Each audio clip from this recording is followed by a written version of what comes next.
বিসমিল্লাহির রহমানির রহিম। প্রিয় সহকর্মীরা, কেমন আছো তোমরা সবাই? আলহামদুলিল্লাহ। এই মুহূর্তে আমার সামনে উপস্থিত ভবিষ্যৎ বাংলাদেশ, বাংলাদেশের সম্ভাবনাময় লাখো লাখো মুখ। ইয়েস, তোমরাই আগামী দিনের বাংলাদেশ, ফ্যাসিবাদ মুক্ত বাংলাদেশে তোমরাই প্রতিষ্ঠিত করবে নিজেদের অধিকার। আজকের প্রবীণ যারা, তাদের এই অভিজ্ঞতা, পরামর্শ আর তোমাদের বিচক্ষণ এবং বুদ্ধিদীপ্ত ভূমিকায় নির্মিত হবে ইনশাআল্লাহ আগামী দিনের বাংলাদেশ, লাখো শহীদের আকাঙ্ক্ষার বাংলাদেশ। প্রিয় বন্ধুরা, স্বাধীনতার 54 বছর পার হয়েছে। বাংলাদেশ এখন একটি পরিণত দেশ।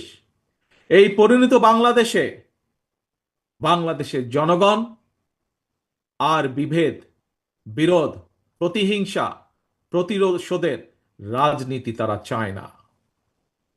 রাজনৈতিক দলগুলোকে এ কারণেই জনগণের কাছে সেভাবে জবাবদিহি করতে হবে।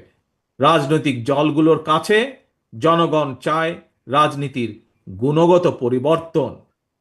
সুতরাং আসো, কথামালার রাজনীতি নয়, বরং আমরা শুরু করি মানুষের জীবন মান উন্নয়নের রাজনীতি। প্রিয় ভাই বোনেরা, জনগণের জীবন মান উন্নয়নের ক্ষেত্রে সবচেয়ে বড় ভূমিকা নিতে হবে ভবিষ্যৎ বাংলাদেশ। এবং সেটি কে? সেটি হচ্ছে তোমরা। আজকে যারা তোমরা এখানে উপস্থিত হয়েছ, তোমরা সহ তোমাদের মতন তোমাদের সহপাঠী, তোমাদের সহকর্মী যারা সমগ্র বাংলাদেশে ছড়িয়ে ছিটিয়ে আছে, তোমাদেরকে সেই ভূমিকা পালন করতে হবে। সেটি জ্ঞানী বিজ্ঞানে হোক, শিক্ষা দীক্ষায় হোক, মেধা মননে হোক, তোমাদের নিজেদেরকে গড়ে তুলতে হবে।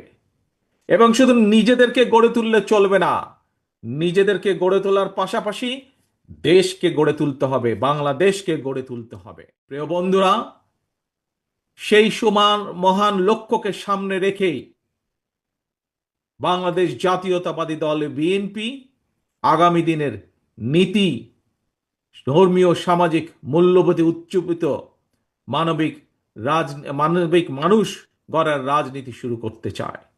বিএনপির আগামী দিনের নীতি কর্মসংস্থান সৃষ্টি আর নিরাপদ কর্ম পরিবেশ নিশ্চিত করার রাজনীতি। আজকের এই জনসংখ্যাকে জনসম্পদে রূপান্তরিত করার রাজনীতি, মানবিক মূল্যবোধে উজ্জীবিত কর্মমুখী শিক্ষা, কারিকুলাম প্রণয়ন এবং বাস্তবায়নের রাজনীতি। এই বিষয়গুলো যেহেতু তোমরা ছাত্র দল, তোমরা যেহেতু ছাত্র সমাজের অংশ, সেজন্যই আজকে তোমাদের সামনে, তোমাদের সাথে সরাসরি সম্পৃক্ত এরকম দু চারটি বিষয় তোমাদের সামনে আমি তুলে ধরব। প্রিয় ভাই বোনেরা, আমি মনে করি সকল ছাত্র ছাত্রীকেই কোনো একটি রাজনৈতিক সংগঠনের সদস্য হতে হবে, এটি কোনো জরুরি বিষয় নয়। তবে প্রত্যেক শিক্ষার্থীকে যার যার অঙ্গনে সফল হওয়ার জন্য নিজেদেরকে যোগ্যতম হিসাবে গড়ে তোলার প্রচেষ্টা থাকা সবচাইতে বেশি জরুরি। তোমরা তোমাদেরকে যোগ্য নেতৃত্ব হিসেবে গড়ে তুলবে, এটি জরুরি। তবে একই সাথে একটি জরুরি কথা মনে রাখতে হবে। যোগ্য নেতৃত্বের অর্থ শুধুমাত্র নেতা কিংবা নেতৃত্বের অর্থ শুধুমাত্র কোনো একটি রাজনৈতিক দলের পদ পদবি অর্জন কিংবা শুধু ভবিষ্যতে এমপি বা মন্ত্রী হয় নয়, বরং শিল্প, সাহিত্য, সংস্কৃতি, শিক্ষা, স্বাস্থ্য, কৃষি কিংবা ব্যবসা, প্রত্যেকটি সেক্টরেই দক্ষ নেতৃত্ব প্রয়োজন। কারণ এই সবগুলো সাবজেক্টের সাথে দেশের সামনে এগিয়ে যাওয়া সম্পর্কিত।